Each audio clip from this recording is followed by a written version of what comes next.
Hola, hola de nuevo. Bueno, después de un pequeño descanso, volvemos otra vez aquí con fuerza, que ya estamos más despiertos, ¿no? Y más animaditos, que ya hemos andado y nos hemos recuperado un poquito, porque siempre está bien descansar para reactivarnos de nuevo.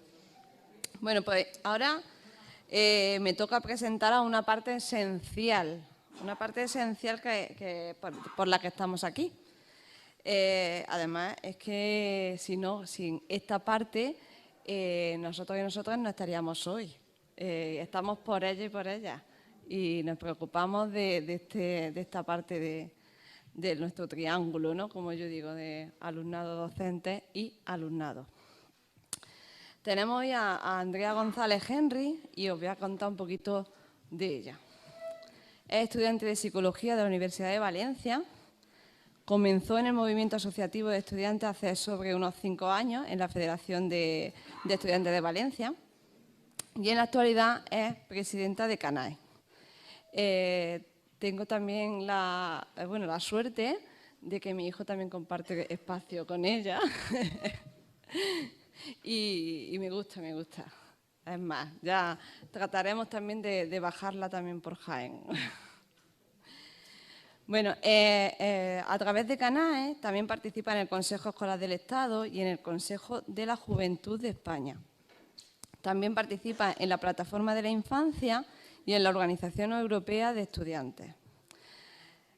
Hoy está con nosotros y nosotras para presentarnos el manifiesto que han realizado desde CANAE sobre salud mental y estudiantes en la pandemia.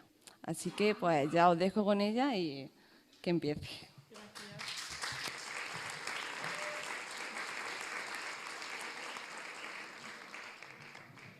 Pues buenos días o ya buenas tardes a todos. Bueno, como ya han dicho, yo soy Andrea, tengo 21 años, 22 el mes que viene. Siempre me intento quitar años, pero con vosotros voy a intentar ponérmelos porque alguien ya me ha dicho que con esa americana no está claro si me camuflo como padre o se me sigue viendo demasiado joven. Bueno, yo estoy aquí hoy como estudiante, aunque en CANAE pues soy de las personas más mayores que hay en la organización. Voy a explicar rápida y brevemente qué es CANAE. Sé que algunas lo conocéis, otras no, pero me parece importante, aparte de que estemos aquí para hablar de salud mental, porque me voy a quitar la mascarilla, con perdón, porque creo que es una organización que se alinea bastante con CEAPA, que es vuestra homónima estatal, ¿no? Al final CANAE es una organización estatal, nosotros trabajamos en todos los temas de educación con CEAPA. Estoy aquí yo como representante nacional y no están las representantes de... Bueno, me voy a levantar porque yo antes estaba en el fondo y no veía a Carmen, así que me voy a levantar.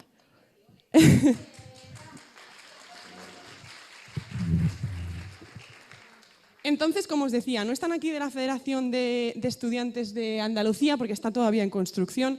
Las federaciones de estudiantes son complejas, pasamos por el instituto muy rápido y nos vamos también muy rápido, entonces nuestra estructura es mucho más volátil que la que pueden ser las asociaciones de madres y padres de alumnos, pero básicamente somos lo mismo que vosotros, pero de estudiantes. Es una figura desconocida, es una figura que no se conoce tanto, que no está tan normalizada o estructurada en los centros, pero realmente es lo mismo, nuestro régimen es el mismo, tenemos una junta directiva igual, nos asociamos en centros como las AMPAs, luego en provincias, luego en autonomías, comunidades autónomas y luego a nivel estatal y luego ya lo europeo, que eso ya es otro cantar. Entonces, simplemente que nos conozcáis, somos un poco desconocidas a nivel de la población general, es decir, en el ámbito de la educación sí que, como han comentado, estamos en el consejo escolar, estamos en un montón de espacios como representación del alumnado de enseñanzas no universitarias, representamos a estudiantes no universitarios, yo soy universitaria, pero cuando empecé en esto no era universitaria, cuando fui elegida como presidenta tenía mi aval como no universitaria y al final pues estiramos un poquito más esto porque si no, como digo, cada 2 años estaría cambiando todo. Somos una confederación apartidista, confesional. Somos el homónimo de CEAPA a nivel de estudiantes y siempre hemos trabajado en esta línea. Entonces os voy a poner un pequeño vídeo muy corto, os lo prometo, sobre CANAE para que os ilumine un poquito. Muy corto, ¿eh? Ah, pues no, porque no se oye. Espera que está, perdonadme.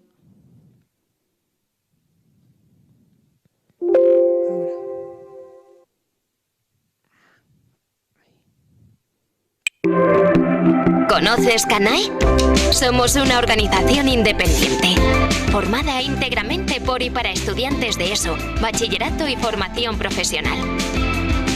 Defendemos nuestros derechos como estudiantes desde 1987, trabajando para que en los centros educativos se fomente la participación estudiantil, se formen diversidad y valores y se desarrolle una visión crítica del mundo.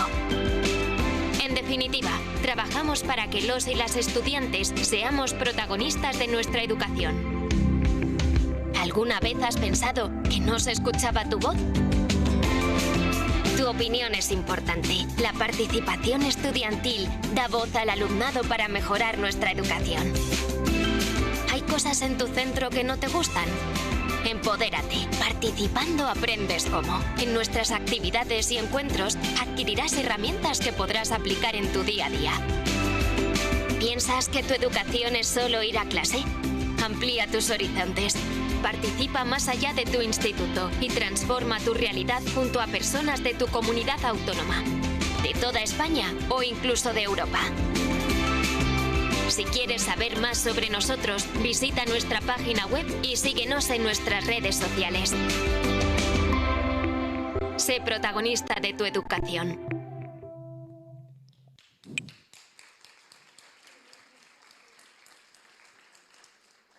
Después de este momento de spam publicitario, os prometo que entro en materia.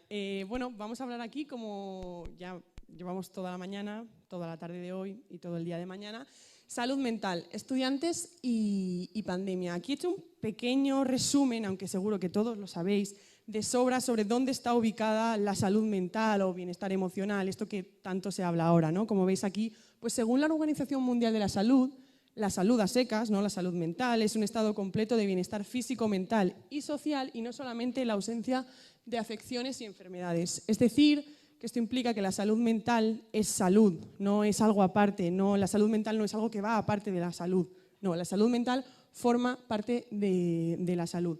Y aquí, pues, que ya lo sabréis, pues la Constitución española en su artículo 43 ya habla de un derecho a la protección de la salud, los Objetivos de Desarrollo Sostenible en su ODS número 3 habla de salud y bienestar, e incluso el Alto Comisionado de Derechos Humanos ya ha dicho que no puede haber salud sin salud mental, ¿no?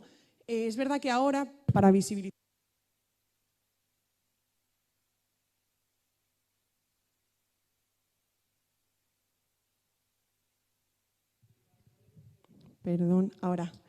Para visibilizar la salud mental a veces parece que tenemos que separarla de la salud física, pero realmente con esto simplemente es una pequeña introducción de que la salud mental no es una parte más, no es más que una parte de la salud.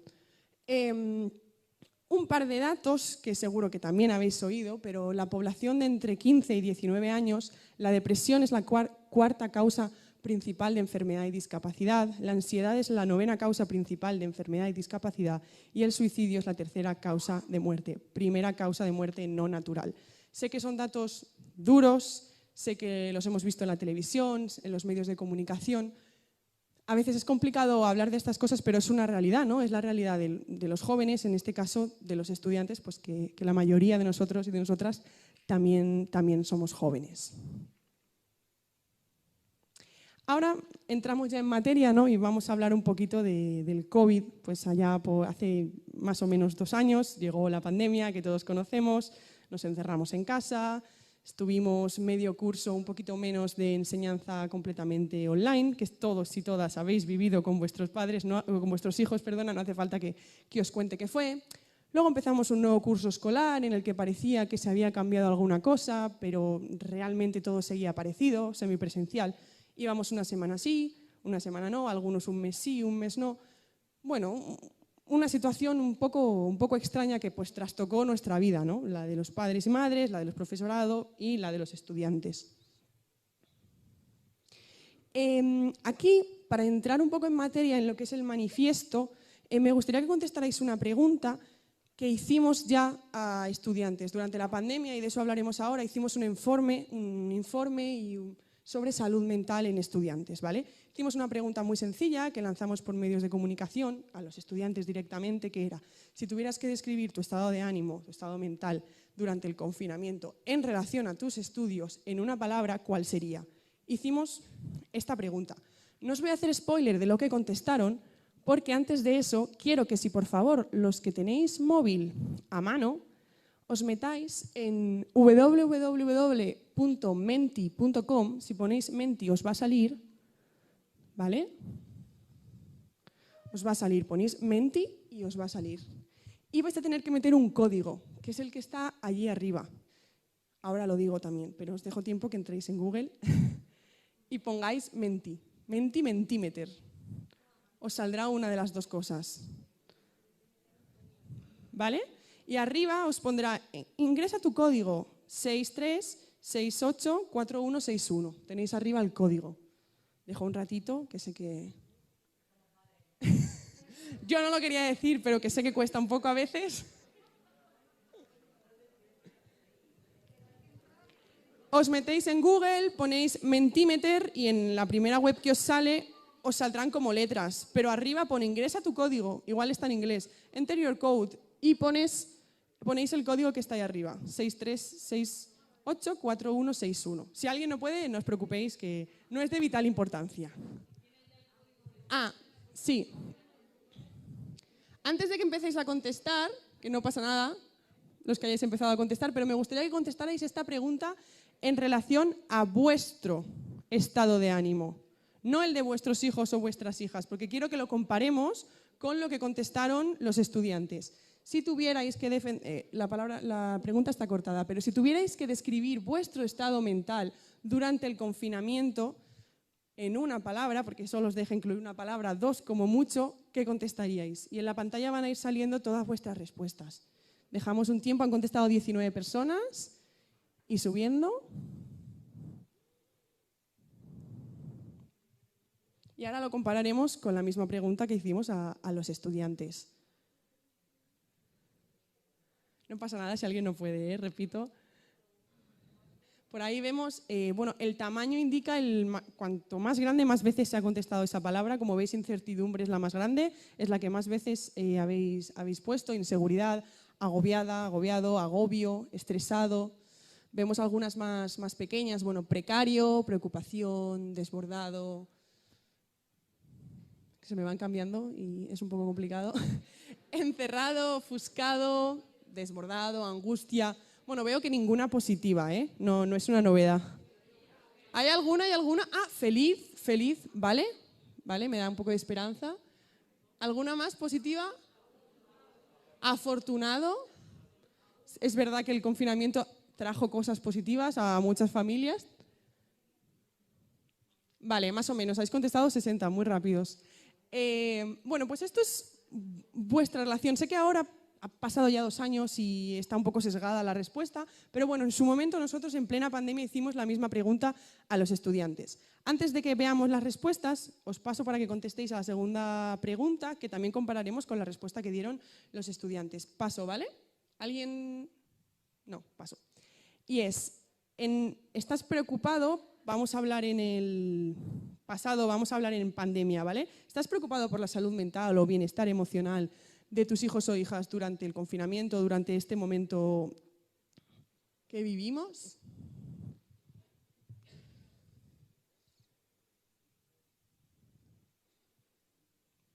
Bueno, vemos un claro sí. ¿Vale?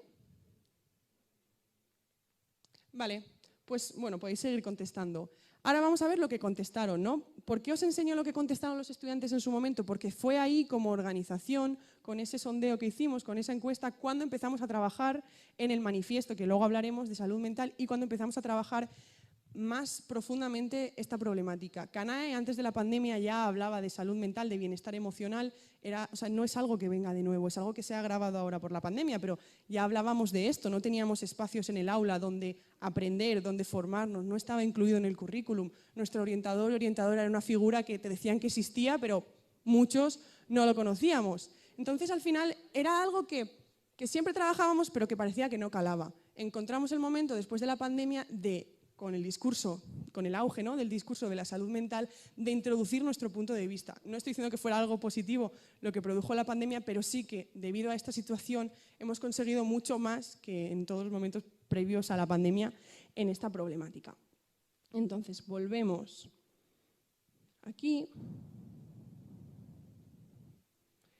y vamos a ver qué contestaron los estudiantes. Esto es lo mismo, pero pasado a bonito, de lo que contestaron los estudiantes a esta encuesta. Fue una encuesta que contestaron, no recuerdo el número exacto, pero 5.000, 6.000 estudiantes de todas las comunidades autónomas. Además lo hicimos a través de redes sociales y conseguimos llegar a un montón de público. Y como veis, la palabra estrés y agobio son las que más se repitieron, acompañada de ansiedad, depresión, incertidumbre, cansancio, aburrimiento.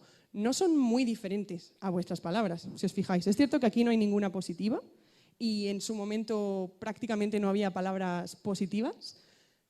Vosotras habéis puesto alguna.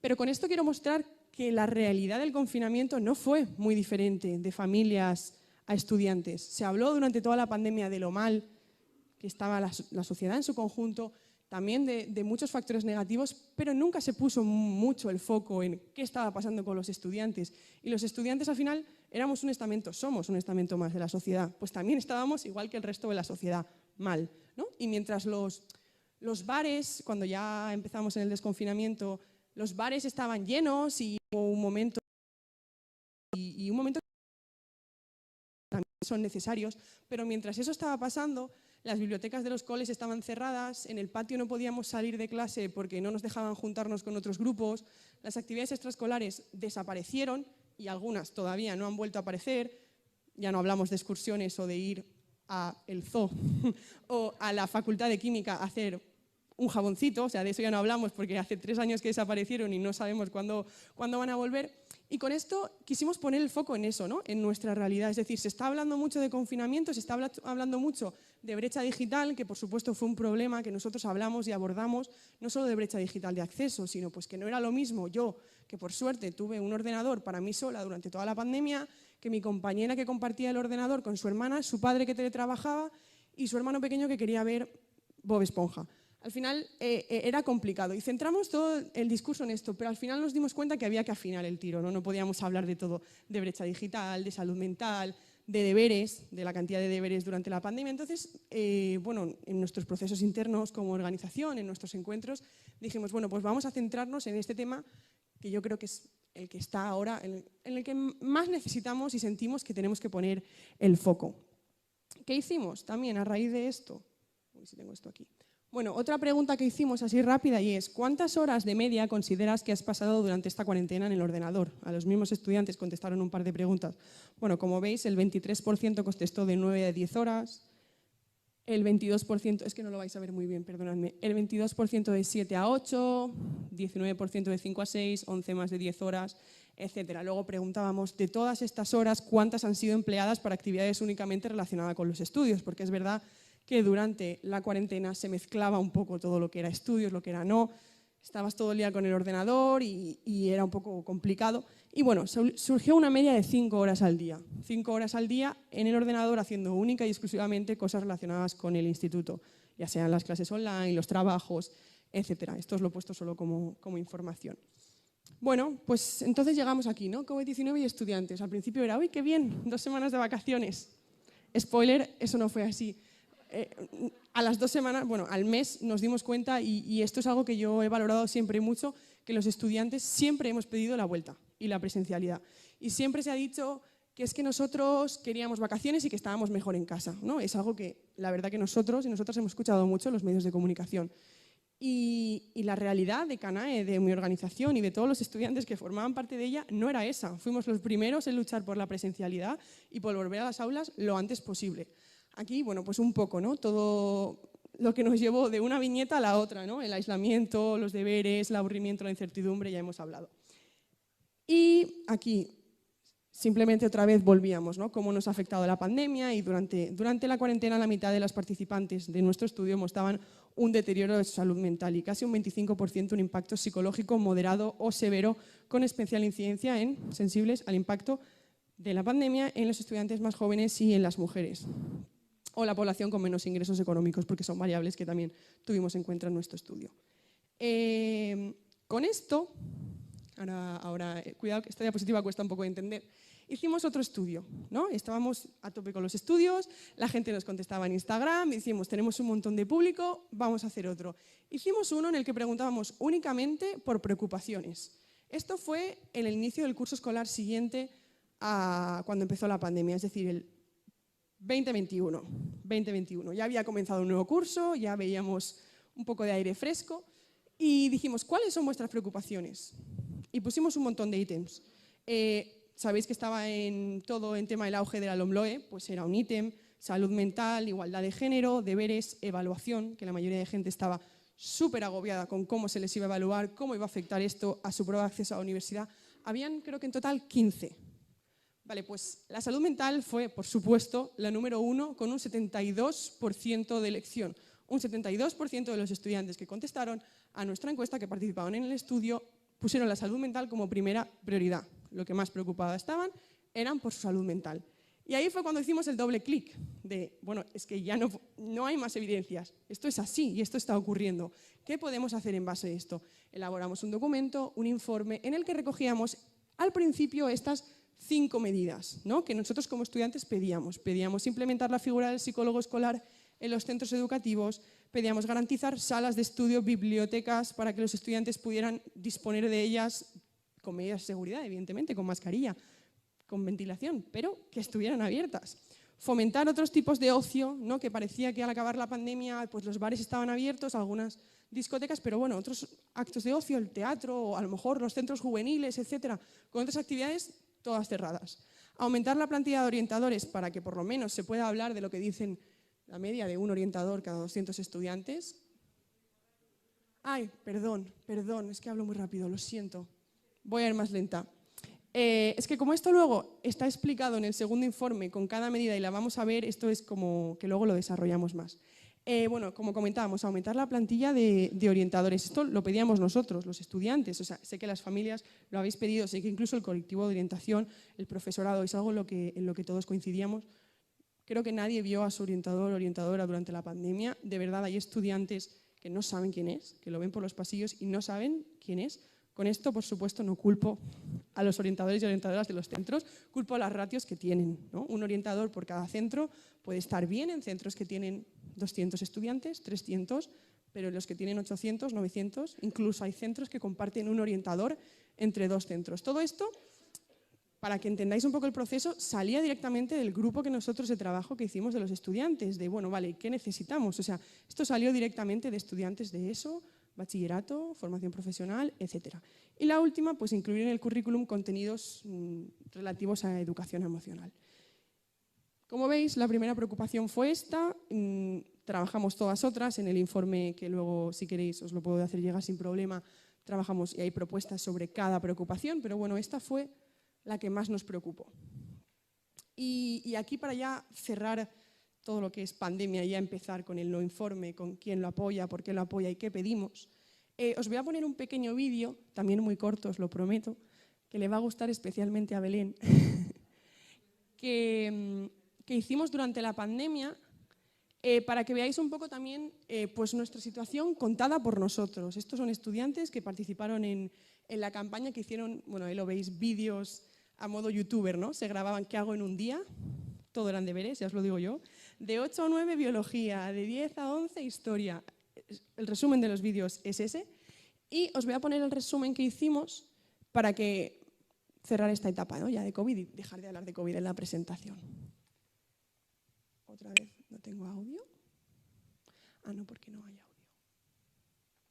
Es un caos, o sea, y fue bastante estresante. yo creo que está siendo todo bastante caos. Es un poco lío todo. La plataforma tampoco es una maravilla, la mayoría de las veces va lenta, se traba. Pero de vez en cuando se cae y hasta hace poco no teníamos acceso. Al entrar todos se colapsó, así que lo que hicieron fue deshabilitar la página para los alumnos. También se debería pensar en los que no la tienen y adaptarlo para que nadie se vaya a perder las clases por tener o no acceso a internet. Muchísimo más trabajo que de normal. Pero yo siento que tengo más carga de trabajo.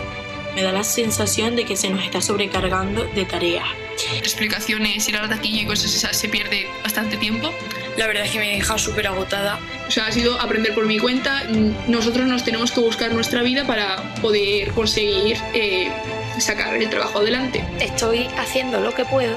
No se sabe nada, y yo creo que el no saber nada es incluso más agobiante. Es que no sabemos nada, ese es el problema. Lo que reina en el grupo de clase es la incertidumbre, la inseguridad y los nervios. La verdad es que hay bastante incertidumbre. Lo que más me preocupa a mí es la incertidumbre. Como resumen, saber cómo nos van a evaluar. No sabemos hasta si nos va a tocar repetir el curso. Sí, espero que...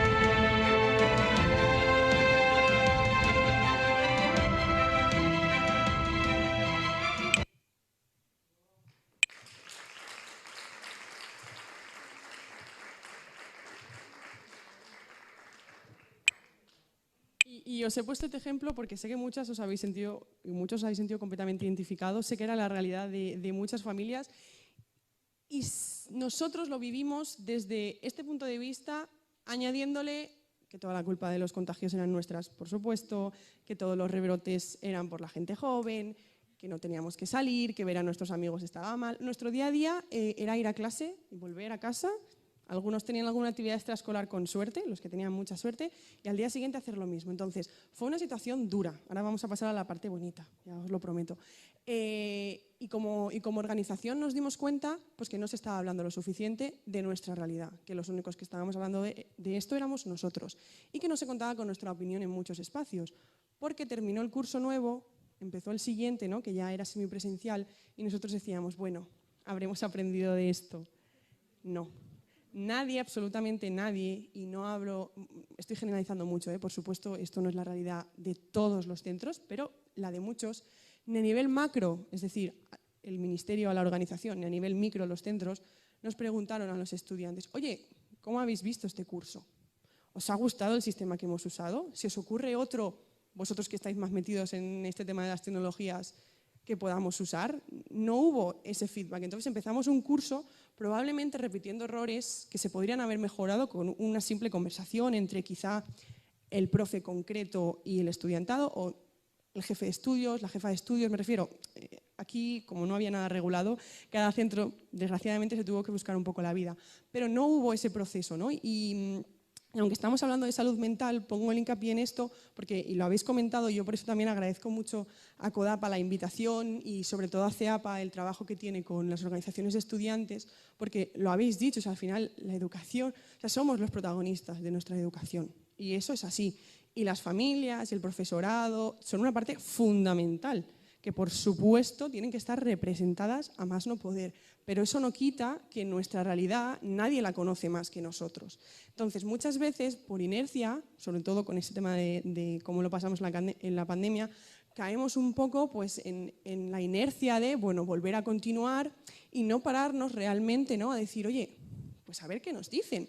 Porque yo recuerdo experiencias de estudiantes que realmente les salvaron la papeleta a muchos centros que propusieron vamos a hacer un Google Classroom, vamos a hacer un no sé qué. Oye, yo tengo este WhatsApp que no debería tener, pero bueno, tengo este WhatsApp del profe de historia. Le voy a hablar, a ver si es verdad eso que no vamos a volver a clase. No tenemos, muchos centros no tenían plataforma colaborativa ni aula virtual. Había muchos que sí, pero la realidad es que la mayoría no se usaban las aulas virtuales en los centros de secundaria. En las universidades sí, pero los de secundaria no. Entonces fue un proceso difícil. Y con todo esto que os he contado y con la situación fue cuando empezamos a trabajar en nuestro manifiesto. Dijimos, vale, estamos seguros y seguras que esto lo comparte mucha gente, no es algo nuestro, familias, profesorado, pero incluso otras organizaciones del tercer sector, de juventud, de infancia, sindicatos, partidos políticos. O sea, no creemos que no estamos solos en esto, nos falta darle el empuje, ¿no? Entonces pasamos a la acción. Empezamos a elaborar un manifiesto con todo esto recogido, por supuesto, más desarrollado. Este manifiesto se llama Salud Mental, Estudiantes en Pandemia. Lo lanzamos, no recuerdo hace cuánto, hace unos meses, ya fue con al acabar el curso 2021. y fue apoyado por todas estas organizaciones en su primera salida. Creo que no se ve muy bien con la pantalla, pero bueno, diferentes consejos de la juventud, CEAPA, por supuesto, es decir, vosotras apoyasteis este manifiesto, Save the Children, Jóvenes de Ciudadanos, UGT, Juventudes Socialistas, Izquierda Unida, el Consejo de la Juventud de Asturias, el Consejo de la Juventud de Madrid, la FAD, UGT, Didania, etcétera, la Liga de la Educación, Don Bosco, bueno, muchas organizaciones de diversos ámbitos. Esto fue la primera vez que lo sacamos. Conforme ha ido pasando, se han ido añadiendo otras organizaciones que pues, por sus procesos internos tardaron más, ¿no?, en adherirse, pero se han adherido. Nos falta actualizar el diseño, pero hay todavía unas 10 o 15 más asociaciones. Y pues este manifiesto lo presentamos pues, tanto a organizaciones, como os decía, como al Ministerio de Educación. Nos reunimos con la ministra de Educación en ese momento, Isabel Celaá, le presentamos el manifiesto a los grupos parlamentarios, Grupo Socialista, Partido Popular, Ciudadanos y creo que ya, porque la disponibilidad durante la pandemia era un poco complicada, les presentamos también el manifiesto, ¿no?, que fue un trabajo que tuvo impacto. Nosotros estuvimos muy contentos con el resultado, pese a todo lo que nos costó que se hablara, ¿no?, de esta situación.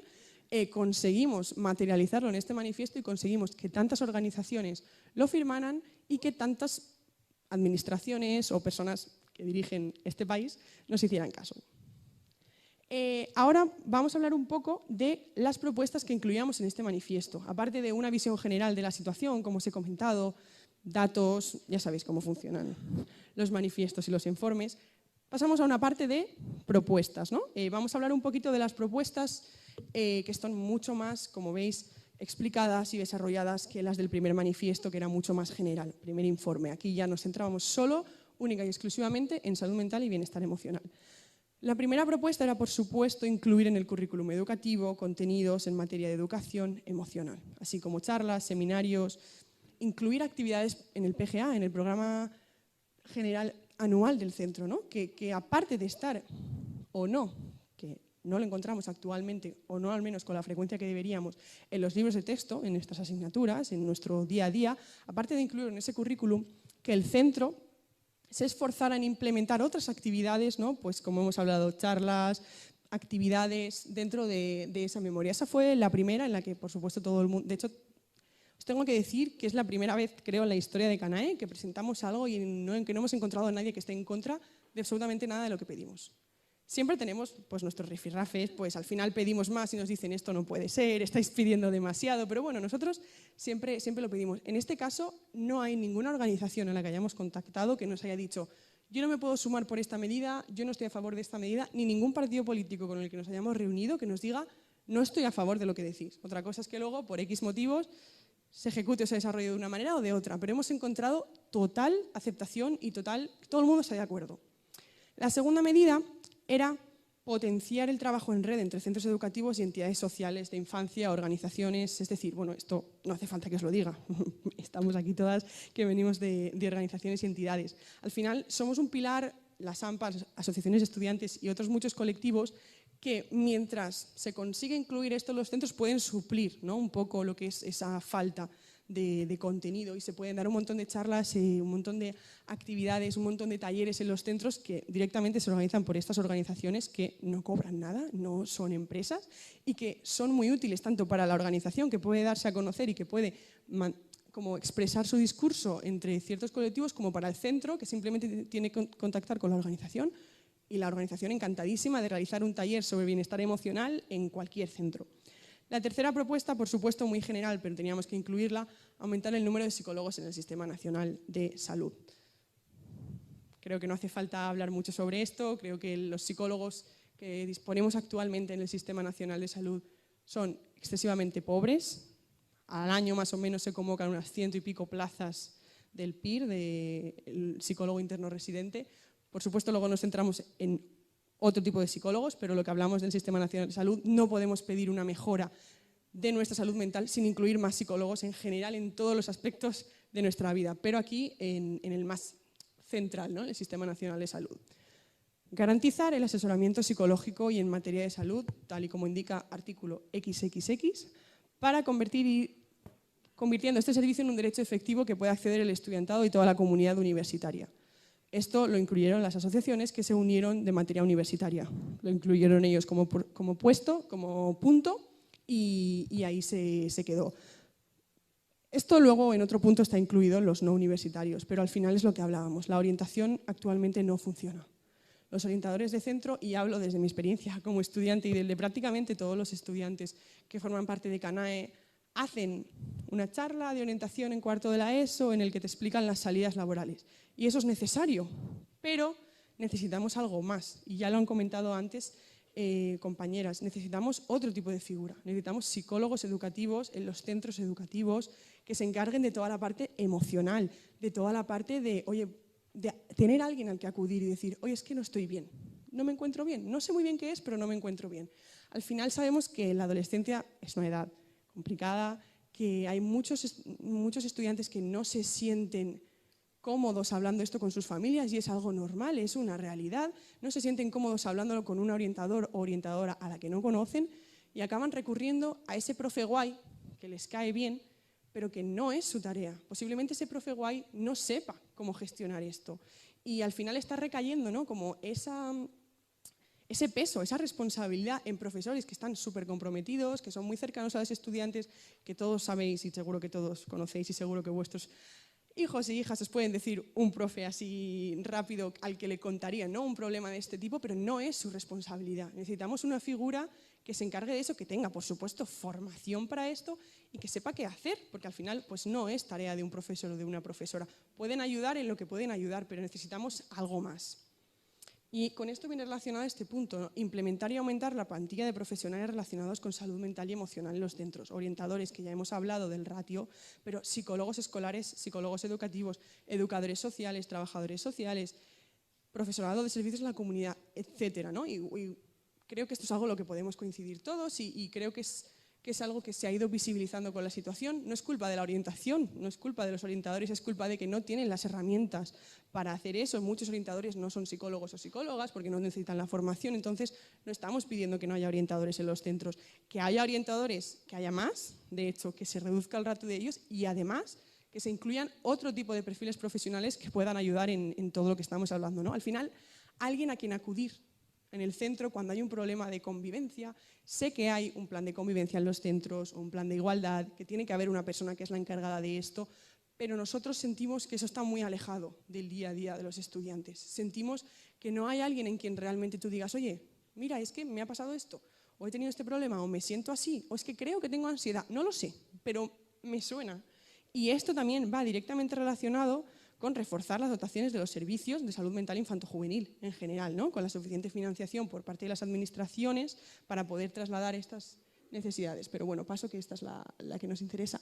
Mejorar los sistemas de derivación, ¿no? Al final esto llega al centro, al final el orientador o la orientadora o el profesor o profesora se puede dar cuenta que está pasando algo, pero luego ¿qué? Llamamos al ambulatorio del centro. Hay unos sistemas, pero no son eficientes. De hecho, no hace falta que lo digamos aquí, pero el sistema público actual de asistencia psicológica no es efectivo, porque sabéis que la espera está como está, que hay demasiada sobrecarga y al final esto recae en las familias que tienen la suerte de poder permitirse pagar un psicólogo o psicóloga externa privada, que por desgracia no son todas las familias, ni mucho menos, y no es un sistema barato, no es algo barato, es algo importantísimo, pero al final que la responsabilidad también como padres tenga que caer en pues le ayudamos con un psicólogo, también es muy complicado porque hay muchas familias que no tienen ese dinero, ¿no? Porque actualmente estamos hablando que excepto en algunos casos muy concretos sí que se derivan en el sistema, por supuesto, pero lo que es un estudiante que a lo mejor pues, no se siente bien, pues tiene ansiedad, pues cree que le puede pasar algo, al final lo que más le puede ayudar es un psicólogo privado. Es lo más rápido y lo más fácil, pero no es lo más barato. Y hay familias que no se lo pueden permitir, que se lo tienen que quitar de otros gastos, que incluso se sienten mal por no poder pagar eso a sus hijos porque les haría muy bien, pero es que no pueden y eso tampoco es una responsabilidad, no es culpa de las familias, ¿no? Es culpa de que no tenemos un sistema de derivación, suficientes psicólogos en el sistema nacional, etcétera, etcétera, etcétera. Todo lo que ya hemos hablado. Y ya, por último, otorgar valor a las competencias emocionales de todos los candidatos en las pruebas de acceso a la función pública, en especial a las que tienen que ver con centros educativos, menores, gente joven, etc. Ampliando la oferta de actividades de formación permanente del profesorado para que puedan estar constantemente formados. Como veis, no estamos pidiendo cosas muy difíciles.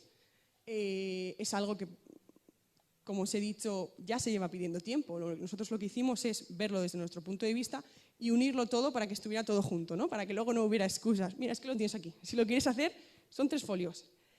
Bueno, y planes de bienestar psicosocial para el profesorado. También muy importante el bienestar psicoemocional del profesorado, no solo de los estudiantes. Para que un profesor esté bien y un profesor pueda estar bien con sus alumnos, primero tiene que estar bien él, y ellos tampoco tienen ahora la posibilidad en el centro, ¿no?, de poder gestionar este tema, facilitando la organización de este tipo de proyectos en centros educativos. Y ya, con todo esto, pues lanzamos una campaña, ¿no?, pues en redes sociales. La campaña se llamaba Educadamente, y aparte de presentar el manifiesto y difundirlo, como os he comentado, bueno, por redes sociales subimos varios posts y varias infografías muy interesantes. Yo os he puesto 2 que creo que son, o sea, son más de 2, pero son 2 tipos de campaña que creo que son los más interesantes para vosotras y para vosotros. La primera era el tema de desmitificar la terapia. Como sabéis, existe un estigma todavía muy grande sobre ir a terapia, ir al psicólogo, ¿no? Es como todavía muy complicado de hablar. Y sí que siento que nuestra generación, los estudiantes más jóvenes, estamos rompiendo un poco con ese tabú. Hablamos de salud mental con nuestros amigos.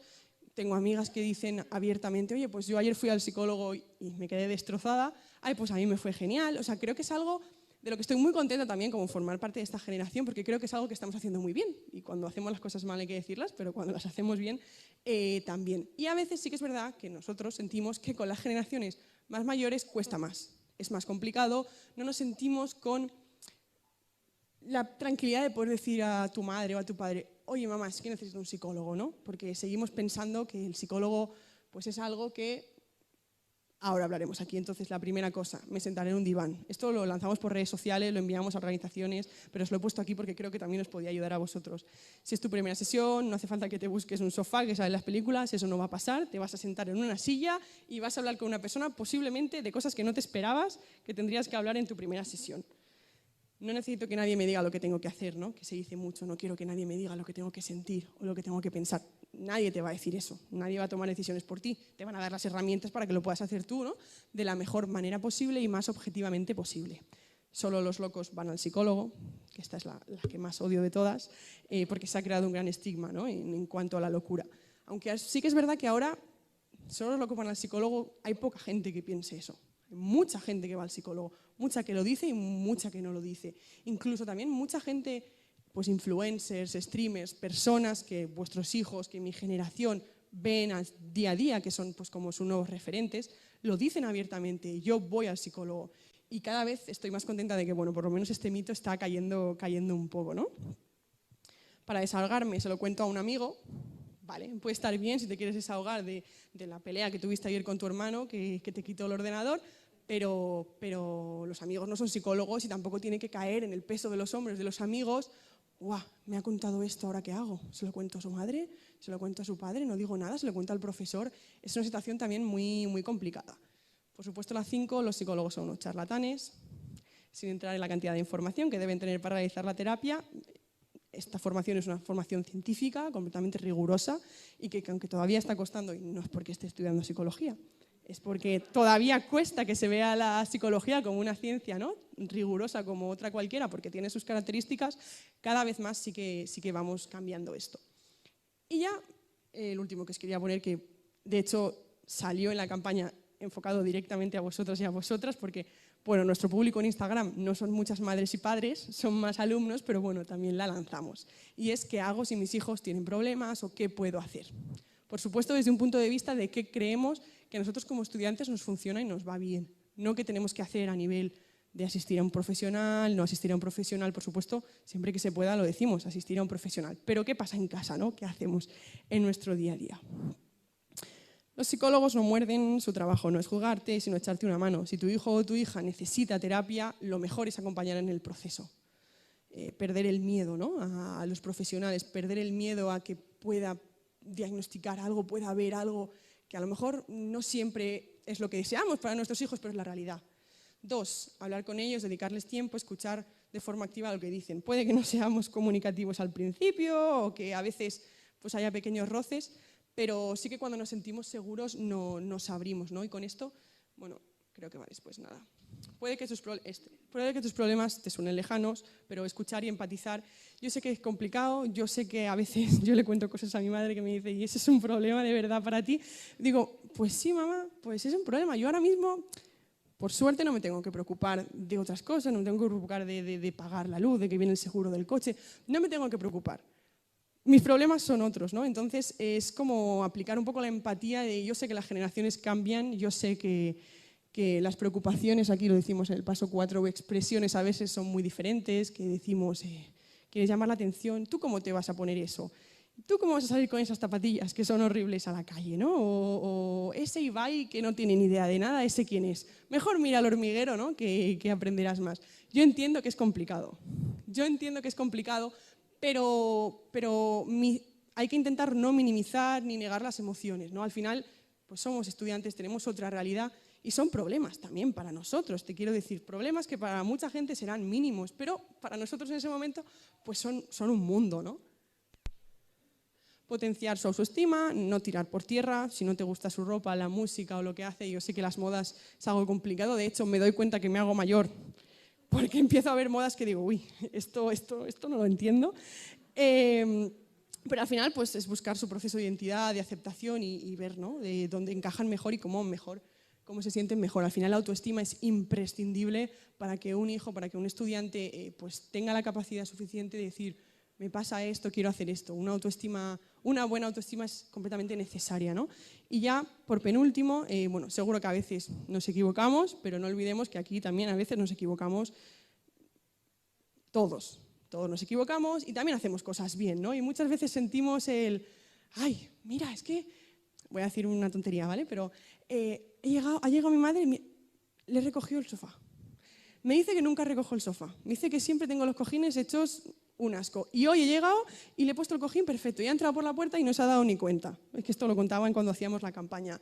Pues que sí, que es una tontería, que es recoger el sofá, que no hace falta un premio por recoger el sofá. Pero es que me acuerdo cuando hacíamos la campaña que decían, y no me dijo nada, ¿tú te crees? Cada día diciéndome lo mal que lo hago y hoy que lo hago porque, no sé, me ha venido la inspiración, no me dice nada. Y es verdad que eso ilustraba muy bien lo que queríamos comentar con esta, no minimizar, ¿no? Y reforzar. Hay cosas malas, por supuesto, pero también hay cosas buenas. Y ya por último, pues la familia también pide perdón, también acepta sus errores, también se da cuenta que a veces se ha equivocado, que las cosas no siempre son fáciles, ¿no? Que no somos los únicos que nos equivocamos, que aquí todo el mundo se equivoca y también ver a tus padres o ver a tu familia como alguien real, ¿no? Que también comete errores, también ayuda, ¿no? A luego cuando nosotros cometemos esos errores, tener la confianza de pues hablar, ¿no? Y decir, oye, me ha pasado esto. Y bueno, ya si hacéis todo esto y os instaláis el programa, enhorabuena, ya dispones de un nuevo software y ya puedes poner en marcha el sistema de comunicación con tus hijos y aceptar los términos y condiciones. Esto es...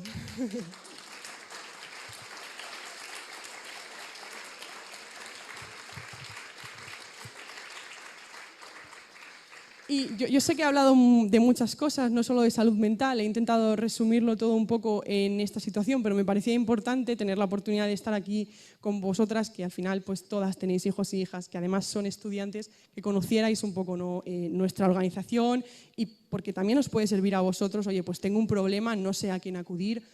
Nosotros estamos aquí para ayudar a cualquier estudiante, para asesorar y para cualquier tema. Así que aquí os he dejado las redes sociales, pasaré el manifiesto a Codapa para que también, bueno, está en nuestra página web, pero bueno, por si queréis echarle un vistazo y saber un poquito más sobre lo que os he comentado. Y no sé qué hora es, pero, uy, -10, perfecto. Así que si en 10 minutos alguna persona tiene alguna pregunta que no sea muy difícil.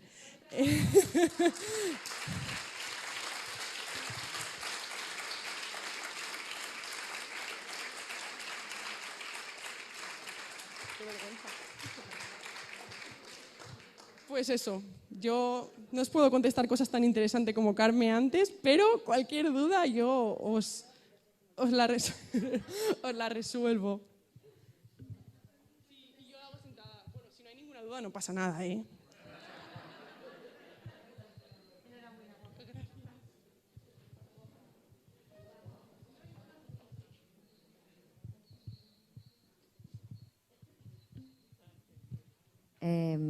a hacer solamente un comentario.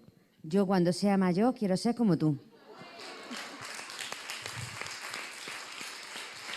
Mi madre me dice lo mismo. Cada día que vuelvo a casa mi madre me dice, ¿qué? ¿Vienes de Córdoba? Yo cuando sea mayor quiero ser como tú.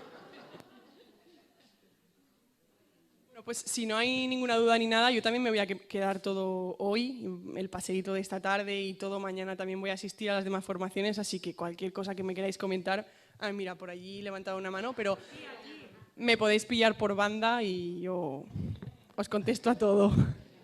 Hola, soy Pedro de Jaén. Reflexionábamos mucho los compañeros de Jaén y las compañeras de Jaén sobre la falta de participación de padres y madres en las asociaciones, ¿verdad? Y llegábamos a la conclusión, hablando en estos foros que tenemos, de que la participación se aprende desde pequeño, ¿no? Y entonces, bueno, pues qué importante es que desde nuestras organizaciones ayudemos a que funcione y que participen el alumnado en vuestras asociaciones para que en el futuro también lleven integrado esa participación como cuando sean padres y madres, ¿no? Claro. Entonces, bueno, pues agradecerte muchísimo tu intervención. Gracias. Y bueno, y pedir a todas que nos apliquemos todos como una actividad fundamental el difundir el asociacionismo de nuestros hijos e hijas. Y súper interesante porque además no solo el asociacionismo, que yo sé que es complicado crear una asociación, el papeleo, que a veces eso echan muchos estudiantes para atrás, pero ya hay, estoy segura que la mayoría de vuestros centros, plazas del consejo escolar que no están ocupadas por estudiantes. Estudiantes que no saben que existe un plazo para presentarte, que no reciben esa información. Es muy complicado cuando ya partimos en desigualdad de condiciones porque, por ejemplo, no tenemos el mismo número de plazas que ningún sector, ¿no?, en el consejo escolar.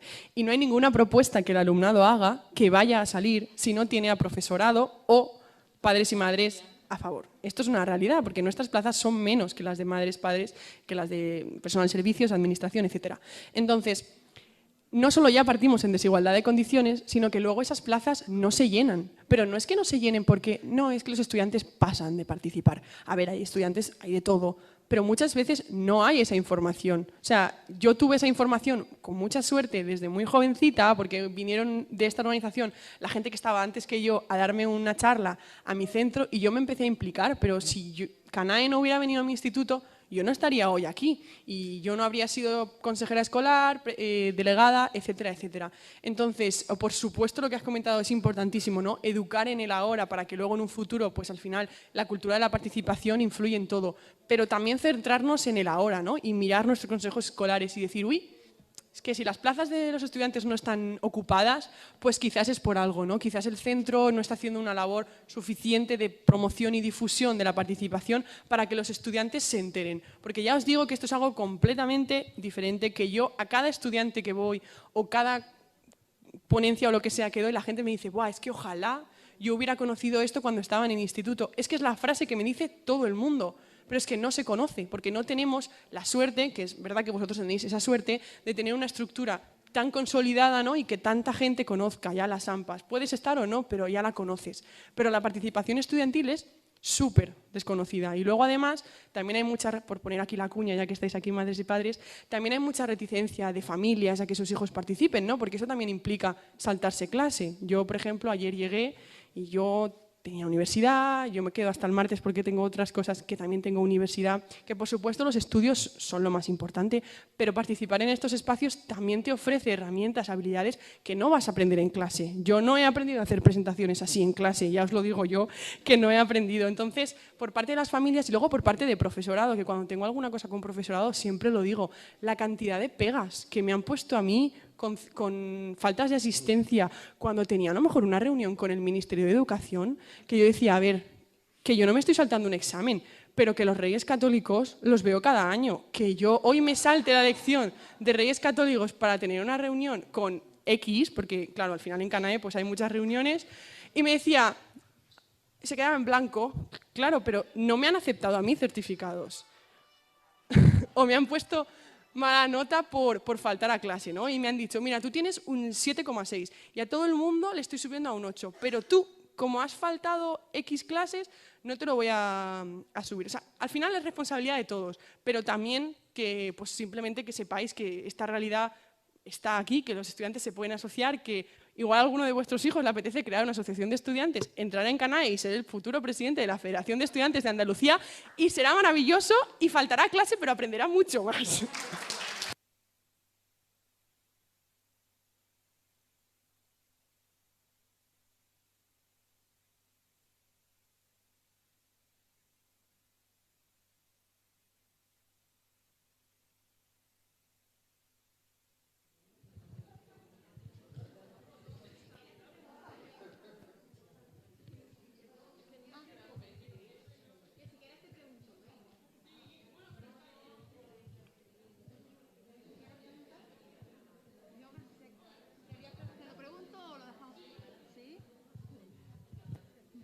Bueno, sí, bueno, es rápida. Si no, pues ya te digo. ¿Cómo podemos nosotros, ya que has dicho que si nuestros hijos o hijas se animan a apuntarse, cómo podemos promover nosotros este movimiento perdón por la palabra movimiento, de los estudiantes en nuestro centro? O sea, al final, cada centro tiene el derecho de poder, o sea, cada estudiante tiene el derecho de poder crear una asociación en su instituto. Es igual que las AMPAs. Lo que pasa es que las AMPAs tenéis la suerte de que hay un buen relevo porque estáis tantos años en el centro, 10 años, que cuando tú empiezas hasta que tú acabas te da tiempo a hacer un montón de cosas y cuando tú entras tienes a alguien que se está yendo que te ayuda con todo. El problema es que nosotros y nosotras, la mayoría de gente se entera en tercero o cuarto de la ESO, entonces está 2, 3 años, en segundo de bachillerato no hay casi nadie por el tema de la EBAU, entonces es muy complicado ese relevo. Vosotros ya tenéis la estructura creada y tenéis vuestros papeles de AMPA. Nosotros lo que tenemos que hacer es, casi cada vez que hacemos, crear la asociación, es decir, papeleo, CIF, estatutos, acta constitutiva, o sea, lo que requiere cualquier asociación. Nosotros como organización ayudamos absolutamente a todo, cualquier grupo de estudiantes, luego quiera formar, independientemente de que quiera formar o no parte de CANAE, a formar la asociación y a pagar la tasa que te piden, una tasa de creación de asociación que tendrían que pagar los estudiantes de su propio bolsillo.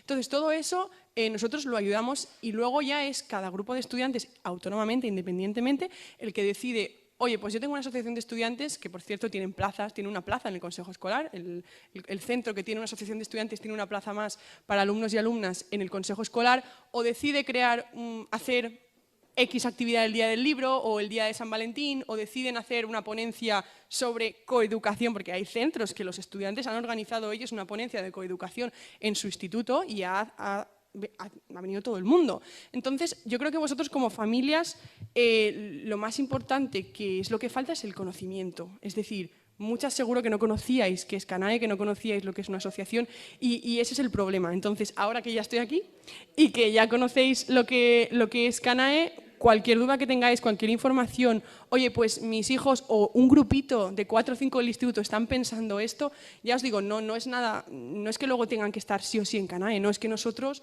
tenemos encuentros anuales, igual que vosotros, pero con estudiantes, que a veces la gente se queda un poco flipada, pero pues tenemos encuentros de participación en Andalucía. De hecho, hace poco tuvimos uno y eran todos estudiantes de Andalucía y trabajábamos una temática concreta, nos formábamos sobre un tema y es que es igual que vosotros, pero con estudiantes. Venía el consejero a inaugurar. De hecho, el 17 de noviembre del año pasado hicimos un evento con la ministra de Educación y eran directamente estudiantes que vinieron de todas las comunidades autónomas y le preguntaban a la ministra de Educación. O sea, al final somos como ese intermediario entre lo que es el ministerio, el gobierno, las administraciones y nosotros, porque hay otras organizaciones de estudiantes que existen, como el Sindicato de Estudiantes, el Frente de Estudiantes, etcétera, pero tienen una participación mucho menos en las administraciones y más en su modelo de participación. Entonces, por ejemplo, el Sindicato de Estudiantes es compañero nuestro en el Consejo Escolar del Estado. Somos independientes, pero también trabajamos de manera conjunta, ¿no?, por lo que es la defensa de los derechos de los estudiantes. Entonces, yo creo que es información, podéis pasarle en nuestras redes sociales, hacemos a veces sorteos de material escolar, damos agendas gratis, o sea, hacemos cosas guays, así que vuestros hijos, que seguro que tienen Instagram, nos pueden seguir y vosotros también, que a veces subimos posts tan interesantes como el que os he enseñado ahora del software para padres. Tenía una cosita, esa es una de mis inquietudes. Esa es una de mis inquietudes también para tratar de llevar la participación de los estudiantes a los centros escolares y a los centros escolares municipales. Yo vengo de Ronda y en Ronda no hay ninguna asociación juvenil. De nada. Esa plaza está libre. Entonces yo estoy tratando de darle forma para el año que viene empezar con la coordinadora de forma joven del instituto. Es decir, intentar de canalizarlo y meterlo dentro del aula. ¿Por qué? Si es una actividad más, si es una forma que se trabaja dentro del aula, no es una cosa que tenemos que dar por la tarde, tenemos que... Y en eso es lo que estamos trabajando. He quedado con la coordinadora, que tengo bastante buena relación, y es hacerlo a través de eso. Os animo a que vosotros también lo hagáis por ahí. Y no conocía Canae, pero ahora sé dónde voy a sacar toda la información y toda la historia. Y sobre todo, ofrecerle vuestra ayuda, que no todos seguramente seáis juristas, ni tengáis por qué saber de derecho, pero os aseguro que a la hora de leer un papel del registro, rellenar un acta fundacional, un CIF o unos estatutos, es muy complicado que estudiantes autónomamente, que lo hacemos, pero de manera muy complicada, con 15, 16 años, formemos nuestra asociación. Entonces, vosotros ahí como padres y madres también podéis ofrecer esa ayuda de... Es que al final es muy complicado, o sea, nadie tiene certificado digital de estudiantes y todos nos lo piden por certificado digital y te piden copias de DNI y cosas que como estudiante es muy difícil. El horario para entregar los papeles es siempre por la mañana, porque la administración solo abre por la mañana, pero claro, hay clase, entonces nunca se pueden entregar. O sea, al final son muchas trabas que es por el único hecho de ser estudiantes, de ser gente joven y pues no tener adaptada también muchas cosas. O sea, yo me tengo que leer yo cuando formé la asociación de estudiantes de mi instituto, yo no sé cómo lo hice, porque ahora yo rellené unos estatutos, un CIF, un acta fundacional, que yo decía, ¿y esto? No sabía ni cómo funcionaba. Y si no hay organismos como Canae, AMPAs involucradas, profesorado involucrado o administración que desgraciadamente no está involucrada en esta problemática, es muy, muy, muy complicado. Pero sí que trabajamos con corresponsales juveniles, mediadores juveniles. O sea, de hecho, la gran parte de gente que está en Canae ya forma parte de otros espacios. Son mediadores, son consejeros escolares, son delegados. O sea, está como todo muy, muy unido. Y creo que había por aquí una y ya creo que nos van a echar a comer. No es una pregunta, es simplemente un comentario. Como practicando un poco con el ejemplo, ¿no? Os decía que es tan importante poner emoción a lo que sentimos y simplemente quiero compartir mis dos emociones, que son agradecimiento por un lado y esperanza. Esperanza escuchándote a ti.